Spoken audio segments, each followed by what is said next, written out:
कृष्ण गोविंद हरि मुरारी, हे नाथ नारायण वासुदेव।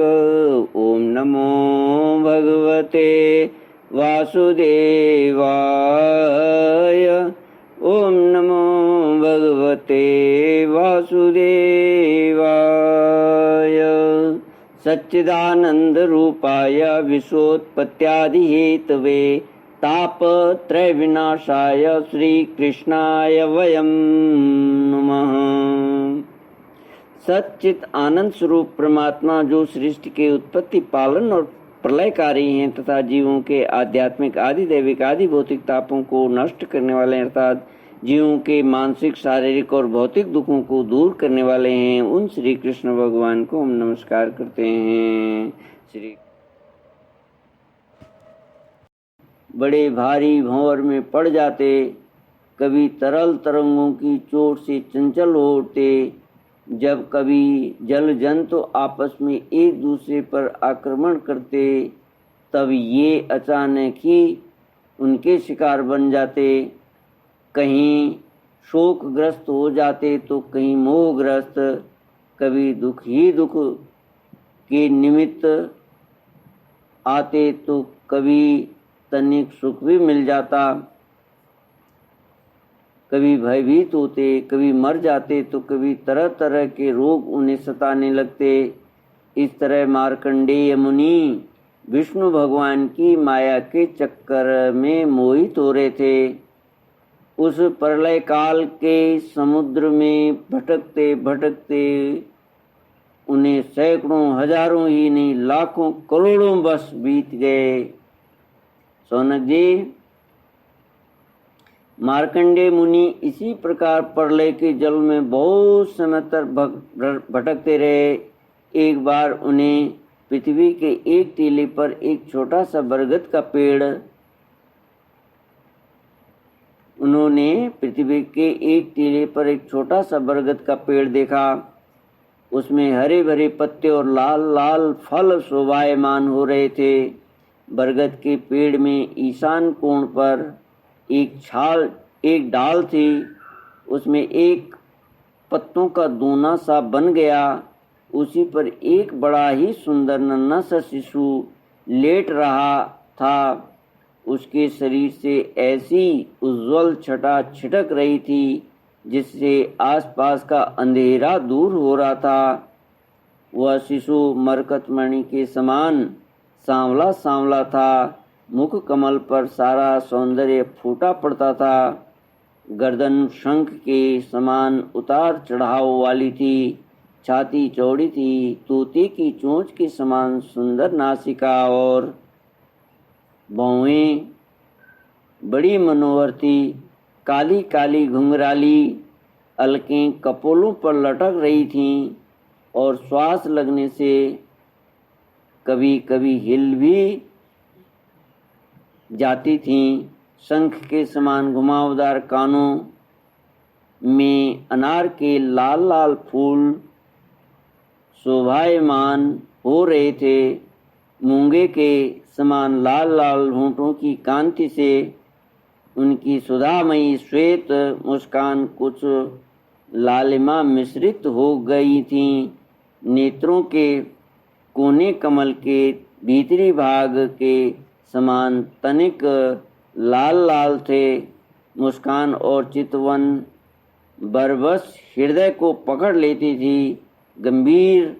बड़ी गंभीर नाभि थी।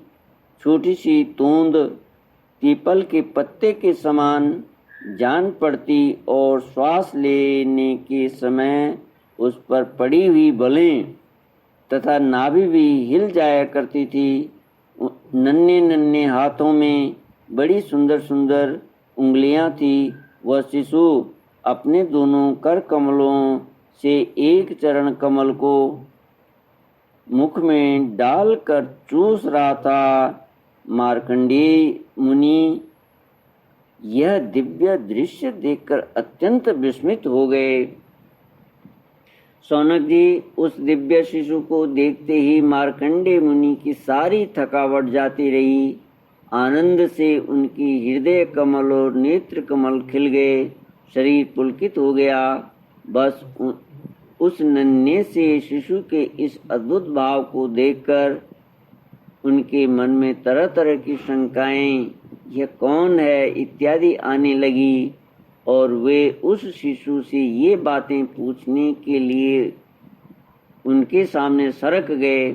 अभी मार्कंडेय जी पहुंच भी न पाए थे कि उस शिशु के श्वास के साथ उसके शरीर के भीतर उसी प्रकार घुस गए,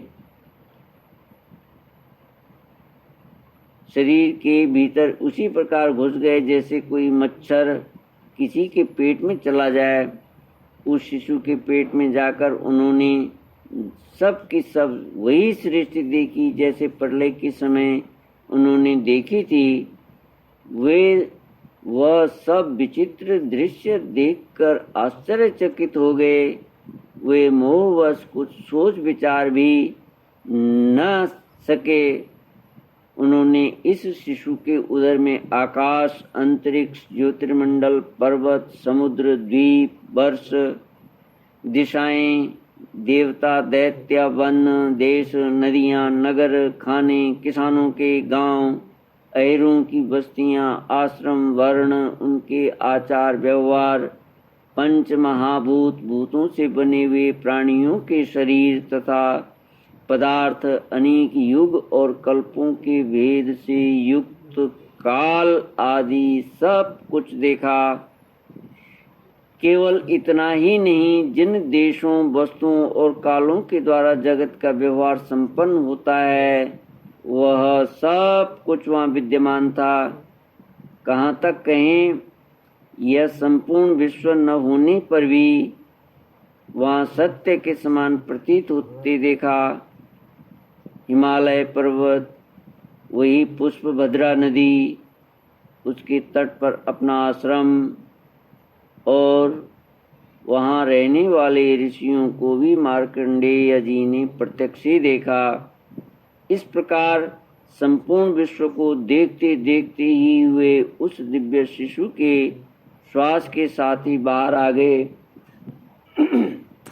और फिर प्रलयकालीन समुद्र में गिर पड़े। अब फिर उन्होंने देखा कि समुद्र के बीच में पृथ्वी के टेले पर वही बरगद का पेड़ ज्यों का त्यों विद्यमान है और उसके पत्ते के दोने में वही शिशु सोया हुआ है। उसके अधरों पर प्रेमा अमृत से परिपूर्ण मंद मंद मुस्कान है और अपनी प्रेम पूर्ण चितवन से वह मार्कंडेय जी की ओर देख रहा है। अब मार्कंडेय मुनि इंद्रियातीत भगवान को जो शिशु के रूप में क्रीड़ा कर रहे थे और नेत्रों के मार्ग से पहले ही हृदय में विराजमान हो रह चुके थे, आलिंगन करने के लिए बड़े श्रम और कठिनता से आगे बढ़े।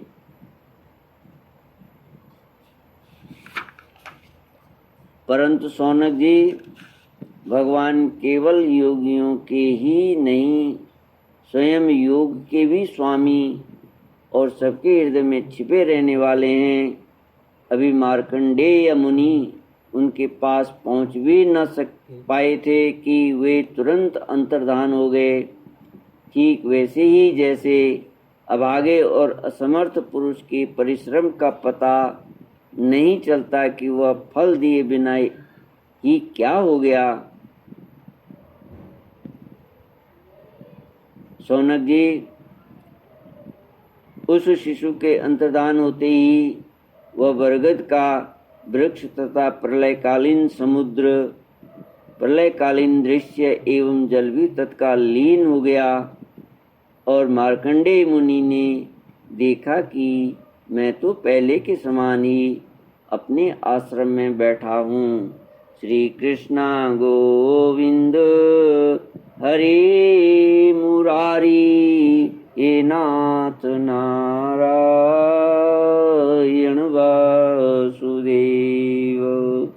इति श्रीमद्भागवते महापुराणे पारमहंस्यां संहितायां द्वादशस्कन्धे माया दर्शनम नाम नवमोऽध्यायः।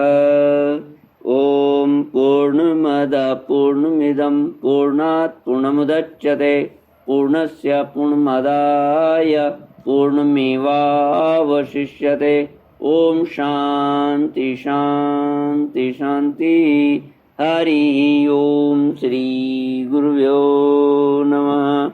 हरि ओम। श्री कृष्ण।